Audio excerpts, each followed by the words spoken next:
La Bible en un an, le 29 mars, le livre de Deutéronome, chapitre 11, verset 1 au chapitre 13, verset 1, le livre des psaumes, chapitre 70, verset 1 à 6, le livre des proverbes, chapitre 11, verset 19 et 20, l'épître aux Hébreux, chapitre 7, verset 15 à 28. Le livre du Deutéronome, chapitre 11. Tu aimeras l'Éternel ton Dieu, et tu respecteras toujours ses ordres, ses prescriptions, ses règles et ses commandements. Reconnaissez aujourd'hui, car je ne parle pas à vos enfants qui n'ont pas connu ni vu tout cela, la façon dont l'Éternel votre Dieu vous a éduqué, sa grandeur, sa puissance et sa force, les signes et les actes qu'il a accomplis au milieu de l'Égypte contre le Pharaon, roi d'Égypte, et contre tout son pays. Reconnaissez ce qu'il a fait à l'armée égyptienne, à ses chevaux et à ses chars, la façon dont il a fait couler sur eux l'eau de la mer des roseaux, lorsqu'il vous poursuivait, et les a détruits pour toujours. Reconnaissez ce qu'il a fait pour vous dans le désert jusqu'à votre arrivée ici, ce qu'il a fait à Dathan et à Abiram, les fils d'Éliab, descendants de Ruben, la façon dont la terre s'est entr'ouverte et les a engloutis, avec leurs familles et leurs tentes et tous leurs partisans au milieu de tout Israël. Oui, ce sont vos yeux qui ont vu toutes les grandes choses que l'Éternel a faites. Vous respecterez donc tous les commandements que je vous prescris aujourd'hui, afin d'avoir la force de prendre possession du pays dont vous allez vous emparer, et afin de vivre longtemps sur le territoire que l'Éternel a juré à vos ancêtres de leur donner, à eux et à leur descendance. C'est un pays où coule le lait et le miel. En effet, le pays que tu vas posséder n'est pas comme l'Égypte, d'où vous êtes sortis. Tu jetais ta semence dans les champs, et tu devais les irriguer toi-même comme un jardin potager. Le pays que vous allez posséder est un pays de montagnes et de vallées, qui boit l'eau de pluie du ciel. C'est un pays dont l'Éternel ton Dieu prend soin et sur lequel l'Éternel ton Dieu a constamment les yeux du début à la fin de l'année. Si vous obéissez aux commandements que je vous prescris aujourd'hui, si vous aimez l'Éternel votre Dieu, et si vous le servez de tout votre cœur et de toute votre âme, je donnerai au moment voulu la pluie à votre pays, les premières et les dernières pluies, et tu récolteras ton blé, ton vin nouveau et ton huile. Je mettrai aussi dans tes champs de l'herbe pour ton bétail, et tu mangeras à satiété. Veillez bien sur vous-même, ne vous laissez pas persuader dans votre cœur de vous détourner pour servir d'autres dieux et vous prosterner devant eux. La colère de l'Éternel s'enflammerait alors contre vous. Il fermerait le ciel, et il n'y aurait pas de pluie. La terre ne donnerait plus ses produits, et vous mourriez bien vite dans le bon pays que l'Éternel vous donne.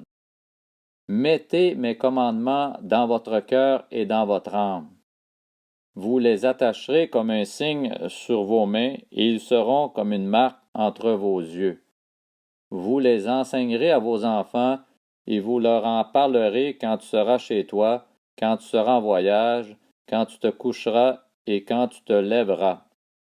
Tu les écriras sur les montants de la porte de ta maison et sur les portes de tes villes. Alors votre vie et celle de vos enfants dans le pays que l'Éternel a juré à vos ancêtres de leur donner dureront aussi longtemps que le ciel au-dessus de la terre. En effet, si vous respectez tous les commandements que je vous prescris, si vous les mettez en pratique en aimant l'Éternel votre Dieu, en marchant dans toutes ses voies et en vous attachant à lui, l'Éternel chassera toutes ces nations devant vous, et vous vous rendrez maître de nations plus grandes et plus puissantes que vous. Tout endroit que foulera la plante de votre pied vous appartiendra. Votre frontière s'étendra du désert du Liban et de l'Euphrate jusqu'à la mer Méditerranée. Personne ne vous résistera. Comme il vous l'a promis, l'Éternel votre Dieu répandra la frayeur et la peur vis-à-vis de vous sur tout le pays où vous marcherez. Regarde, je mets aujourd'hui devant vous la bénédiction et la malédiction. La bénédiction, si vous obéissez au commandement de l'Éternel votre Dieu que je vous prescris aujourd'hui. La malédiction, si vous n'obéissez pas au commandement de l'Éternel votre Dieu, et si vous vous détournez de la voie que je vous prescris aujourd'hui pour suivre d'autres dieux, des dieux que vous ne connaissez pas. Lorsque l'Éternel ton Dieu t'aura fait entrer dans le pays dont tu vas prendre possession, tu prononceras la bénédiction sur le mont Garizim et la malédiction sur le mont Ébal. Ces montagnes ne se situent-elles pas de l'autre côté du Jourdain, en direction de l'ouest dans le pays des Cananéens qui habitent dans la plaine vis-à-vis de Gilgal, près des chaînes de Morée? Vous allez passer le Jourdain pour entrer en possession du pays que l'Éternel votre Dieu vous donne. Vous le posséderez et vous y habiterez. Vous respecterez et mettrez en pratique toutes les prescriptions et les règles que je vous prescris aujourd'hui. Le livre du Deutéronome, chapitre 12. Voici les prescriptions et les règles que vous respecterez et mettrez en pratique aussi longtemps que vous y vivrez dans le pays dont l'Éternel, le Dieu de vos ancêtres, vous donne la possession. Vous détruirez tous les endroits où les nations que vous allez chasser servent leurs dieux sur les hautes montagnes, sur les collines et sous tout arbre vert. Vous démolirez leurs autels, vous briserez leurs statues, vous livrerez aux flammes leurs poteaux sacrés, vous abattrez les sculptures sacrées de leurs dieux, et vous ferez disparaître leurs noms de ces endroits-là. Ce n'est pas ainsi que vous agirez envers l'Éternel votre Dieu. Au contraire, c'est à l'endroit que l'Éternel votre Dieu choisira parmi toutes vos tribus pour y placer son nom, pour y habiter, que vous le chercherez et que vous vous rendrez. C'est là que vous présenterez vos holocaustes, vos sacrifices, vos dîmes, vos prélèvements, vos offrandes faites en accomplissement d'un vœu, vos offrandes volontaires et les premiers-nés de vos gros et de votre petit bétail. C'est là que vous mangerez devant l'Éternel votre Dieu, et qu'avec vos familles vous ferez servir à votre joie tous les biens par lesquels l'Éternel votre Dieu vous aura béni. Vous n'agirez donc pas comme nous le faisons maintenant ici. Chacun y fait ce qui lui semble bon, parce que vous n'êtes pas encore arrivés dans le lieu de repos et l'héritage que l'Éternel votre Dieu vous donne. Mais vous allez passer le Jourdain, et vous habiterez dans le pays dont l'Éternel votre Dieu vous accordera la possession. Il vous donnera du repos après vous avoir délivré de tous vos ennemis qui vous entourent, et vous vous établirez en sécurité. Alors il y aura un endroit que l'Éternel votre Dieu choisira pour y faire résider son nom. C'est là que vous présenterez tout ce que je vous ordonne, vos holocaustes, vos sacrifices, vos dîmes, vos prélèvements, et tout ce que vous aurez choisi d'offrir à l'Éternel pour accomplir vos vœux. C'est là que vous vous réjouirez devant l'Éternel votre Dieu, vous, vos fils et vos filles, vos esclaves et vos servantes, ainsi que le Lévite qui habitera dans ta ville. En effet, il n'y a ni part ni héritage avec vous. Veille bien à ne pas offrir tes holocaustes dans tous les endroits que tu verras. Au contraire, c'est à l'endroit que l'Éternel choisira dans le territoire de l'une de tes tribus que tu offriras tes holocaustes, et c'est là que tu feras tout ce que je t'ordonne. Néanmoins, chaque fois que tu en auras le désir, tu pourras tuer du bétail et manger de la viande dans toutes tes villes, en fonction des bénédictions que t'accordera l'Éternel ton Dieu. La personne impure et la personne pure pourront en manger, tout comme on mange de la gazelle et du cerf. Seulement vous ne mangerez pas le sang, tu le verseras sur la terre comme de l'eau. Tu ne pourras pas manger dans tes villes la dîme de ton blé, de ton vin nouveau et de ton huile, ni les premiers-nés de ton gros et de ton petit bétail, ni aucune de tes offrandes faites en accomplissement d'un vœu, ni tes offrandes volontaires, ni tes prélèvements.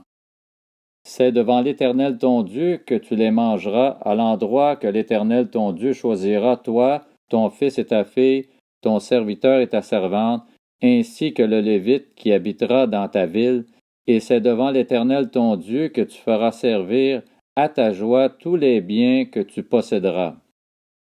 Aussi longtemps que tu vivras dans ton pays, fais bien attention de ne pas délaisser le Lévite. Lorsque l'Éternel ton Dieu aura élargi tes frontières, comme il te l'a promis, et que le désir de manger de la viande te fera dire « Je voudrais manger de la viande », tu pourras manger selon ton désir. Si l'endroit que l'Éternel ton Dieu aura choisi pour y placer son nom est loin de toi, tu pourras tuer du gros et du petit bétail, comme je l'ai prescrit, et tu pourras manger chez toi selon ton désir. Tu en mangeras comme on mange de la gazelle et du cerf. La personne impure et la personne pure en mangeront l'un et l'autre.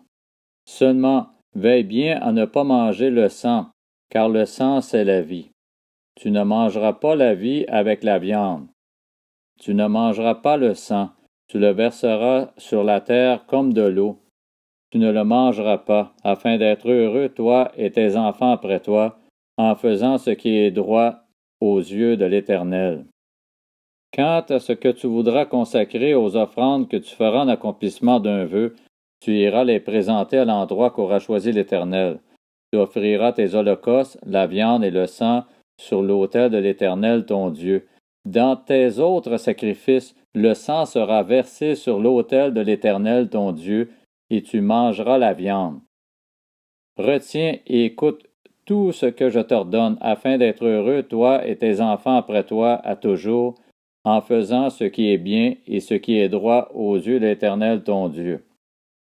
Lorsque l'Éternel ton Dieu aura exterminé les nations que tu vas chasser devant toi, lorsque tu les auras chassées et que tu te seras établi dans leur pays, fais bien attention, ne te laisse pas prendre au piège de les imiter une fois qu'elles auront été détruites devant toi. Ne t'informe pas sur leurs dieux en disant « Comment ces nations servaient-elles leurs dieux? Moi aussi je veux faire de même. » Tu n'agiras pas ainsi envers l'Éternel, ton Dieu. En effet, elles servaient leur Dieu en accomplissant toutes les pratiques abominables que l'Éternel déteste. Elles passaient même leurs fils et leurs filles au feu en l'honneur de leur Dieu. Le livre du Deutéronome, chapitre 13. Vous respecterez et mettrez en pratique tout ce que je vous ordonne. Vous n'y ajouterez rien et vous n'en enlèverez rien. Le livre des Psaumes, chapitre 70, au chef de chœur, de David, comme mémorial. Ô Dieu, délivre-moi sans tarder. Éternel, viens vite à mon aide. Qu'ils soient honteux et remplis de confusion, ceux qui en veulent à ma vie. Qu'ils reculent et rougissent, ceux qui désirent ma perte. Qu'ils fassent demi-tour, saisis de honte, ceux qui disent « Ah ah !» Que tous ceux qui te cherchent soient dans l'allégresse et se réjouissent en toi. Que ceux qui aiment ton salut disent sans cesse que Dieu est grand.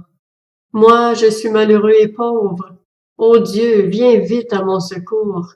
Tu es mon aide et mon libérateur. Éternel, ne tarde pas. Le livre des Proverbes, chapitre 11. Ainsi la justice conduit à la vie, mais celui qui poursuit le mal trouve la mort. Ceux dont le cœur est perverti font horreur à l'Éternel, mais les hommes intègres dans leur conduite lui sont agréables. L'Épître aux Hébreux, chapitre 7. C'est plus évident encore quand cet autre prêtre, qui surgit est semblable à Melchisédek, établit non d'après un principe de filiation prescrit par la loi, mais d'après la puissance d'une vie impérissable.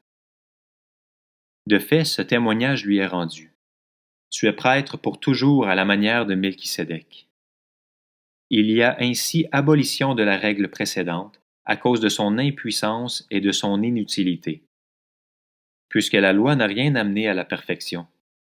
Mais par ailleurs, il y a introduction d'une meilleure espérance, par laquelle nous nous approchons de Dieu. Cela ne s'est pas fait sans prestation de serment. En effet, si les Lévites sont devenus prêtres sans qu'un serment soit prêté, Jésus l'est devenu à travers le serment prêté par Dieu qui lui a dit « Le Seigneur l'a juré, et il ne se rétractera pas. Tu es prêtre pour toujours, à la manière de Melchisédek. » C'est pour cela que Jésus est le garant d'une bien meilleure alliance. De plus, il y a eu des prêtres lévitiques en assez grand nombre, parce que la mort les empêchait de rester en fonction. Mais lui, parce qu'il demeure éternellement, possède la fonction de prêtre qui ne se transmet pas. Par conséquent, il peut aussi sauver parfaitement ceux qui s'approchent de Dieu à travers lui, puisqu'il est toujours vivant pour intercéder en leur faveur. C'est bien un tel grand prêtre qu'il nous fallait, saint, irréprochable, sans souillure, séparé des pécheurs et plus élevé que le ciel. Il n'a pas besoin, comme les autres grands prêtres, d'offrir chaque jour des sacrifices, d'abord pour ses propres péchés, ensuite pour ceux du peuple, car il a accompli ce service une fois pour toutes en s'offrant lui-même en sacrifice.